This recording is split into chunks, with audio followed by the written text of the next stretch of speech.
اليوم وجدت لكم اطباق رائعه وغير مكلفه من بقايا الوصفات ولا من بقايا الثلاجه.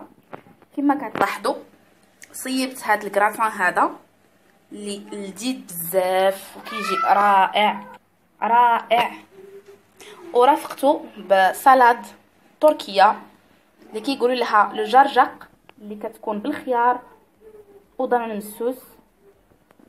هي كتجي رائعه بزاف. الا بغيت تعرفوا كيفاش صيبت هاد الاطباق ما عليكم الا تابعوا الفيديو حتى الاخير، فرجه ممتعه. سلام البنات، كي دايرين؟ لاباس عليكم؟ كنتمنى تكونوا بخير وعلى خير. اليوم جيتكم وصفه من بقايا الوصفات شويه غريبه هذه اليوم. يعني هاد المكونات كلهم اللي كتشوفوا قدامي كانوا عندي في الثلاجه، يعني وقلت شنو غندير بهم. يعني كل حاجه بقات لي منها شويه شويه شويه. هنا عندي الكفته، هنا بقات عندي شويه تاع العدس بشاميل درتها في واحد الكاسرونه باش نسخنها غير شويه. هنا البطاطا كانت عندي مسلوقه بقشرتها، قطعتها وقسمتها على قشرتها وقطعتها على نص دائره.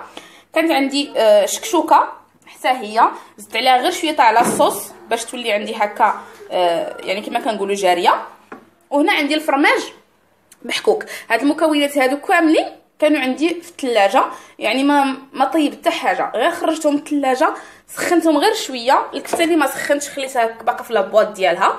المهم هنا نجيب واحد المول، يعني وصفه سهله وان شاء الله غتكون بنينه واقتصاديه، ويعني من البقايا ديال الوصفات ولا بقايا اللي كنحطو في الثلاجه ديك شويه شويه شويه. انا حقا ما كنضيعش الحاجه، يعني من اي حاجه يمكن ليا ندير حوايج تكون زوينه اللي غتشوفوا دابا. هنا جبت واحد المول اللي كيدخل الفران، غادي ندير هاد التكتوكه هادي غنديرها في هكا، نديرها كامله في المول كما لاحظتوا. هنا درتها في المول. غنجيب الكفته وغادي نديرها حتى هي هكا نرشها. هنا عندي الكفته طايبه، يعني كلشي المكونات عندي طايبه، يعني حتى حاجه ما خضره. غادي نحاول ندير الكفته تاعي كامله. هنا كما كتلاحظوا ستفت الكفته، ودابا غنجيب البطاطا وغادي نستفها فوق هاد يعني هاد الكفته هادي ولا الصوص ديال الشكشوكه.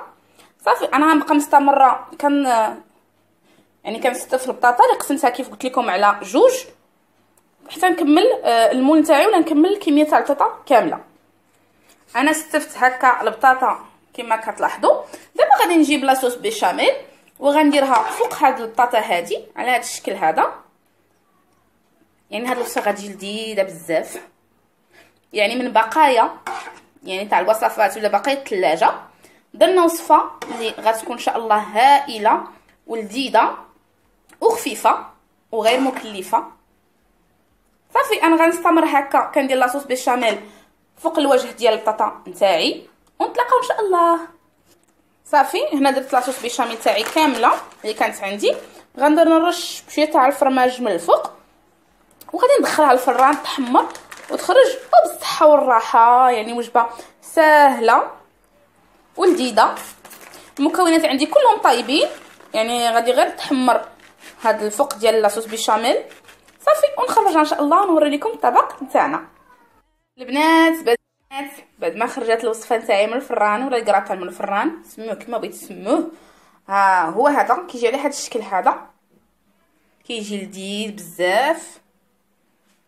انا هذا الطبق هذا هنرافقو مع واحد سلطه ديال الخيار ودانون مسوس كتعجبني وكتعجب حتى ولادي. بالنسبه لهاد لا سلطه هادي ولا هاد تسموها الطواركه الجرجق، عندي هنا الخيار اللي مقطع هكا طريفات صغار، عندي واحد الدريس تاع الثومه، عندي النعناع يابس، عندي دانون مسوس. هنايا عندي الحامض، يعني الحامض عصير الحامض، الملحه والزيت، يعني سهله. غادي نجيب واحد الزلافه وغندير فيها هاد الخيار هذا اللي مقطع هكا طريفات صغار. غادي نحك هاد الثومه ولا يمكن لكم انكم تدقوها باش مع شويه الملحه في المهراز. انا غادي نحكها. صافي هنا كما حكيت الثومه كما لاحظتوا درت 3 كيسان تاع دانون مسوس. بالنسبه للقوام نتوما كتحكموا فيه بالنسبه لدانون السوس. بالنسبه للثومه هما كيديروا الثومه، يعني ضروريه الثومه في هذه الوصفه هذه. نتوما لو ما بغيتوش ديروا الثومه يمكن لكم ما ديروهاش. وهذا النعناع يابس الا ما بغيتوش يمكن لكم تعوضوه بالربيع، ولكن انا غندير الوصفه كتعجبني هكا وعزيزه عليا هكا وكتجي لذيذه. يعني ولفتها كندير النعناع يابس، يعني هذا ميبسه انا في الدار. كندير الملحه وكندير العصير ديال الليمون. صافي هنا زدت العصير ديال الحامض وضفت الزيت. غنخلط هاد المكونات هادو كاملين وغنضيف تقريبا واحد المعلقه ديال الماء في داك كاس تاع دانون. خلطته تقريبا واحد المعلقه صافي. وغادي نخلط المكونات كامله ونتلاقاو ان شاء الله. الصلاه تاعنا البنات ها هي وجدات حقيقه كتجي لذيذه بزاف، يعني جربوها رائعه وغزاله. انا بعدا كنحماق على هاد لاصالاد هادي، نقدر ناكلها كامله هكا. وانا يعني كنزيد كاع الثومه، كندير اكثر من داك البريز ديال الثومه كتعجبني، حيت انا عايزه ديال ناكل الثومه خضراء. كل واحد كيعرف الفوائد ديال الثومه. المهم هذه هي لاصالاد ديالي غادي نرافقها بالاكله تاعي. بنات حنا وصلنا لاخر تاع الفيديو. ها هو الغداء تاعي ولا الماكله تاعي اللي صيبت من بقايا الثلاجه. كتكون على هذا الشكل هذا، حقا كيجي رائع ولذيذ البنات. هذا الكراتان هذا انا نسميه كراتان. ها انا قطعت لكم واحد الطريف كيجي على هذا الشكل هذا كما لاحظتوا.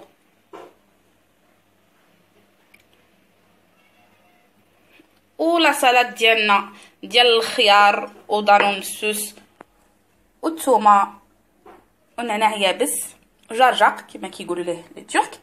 ها هي هذا هو الغداء ديالي البنات، يعني بمكونات بسيطه درت غداء صحي ولذيذ وكيشهي. ها نتوما الكراتان، كنتمنى انكم تجربوه لانه فعلا كيجي غزال بزاف ولذيذ بزاف. تيقوني يعني راه وجبه متكامله، الخضره فيها اللحم فيها يعني كل شيء. كنتمنى تعجبكم وتجربوا، علاش لا.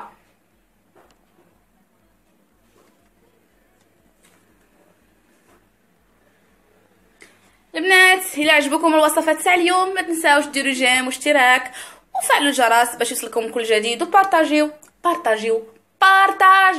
لي فيديو ديالي مع الاصدقاء ديالكم باش تعم الفائده بالصحه والراحه. بسلامه.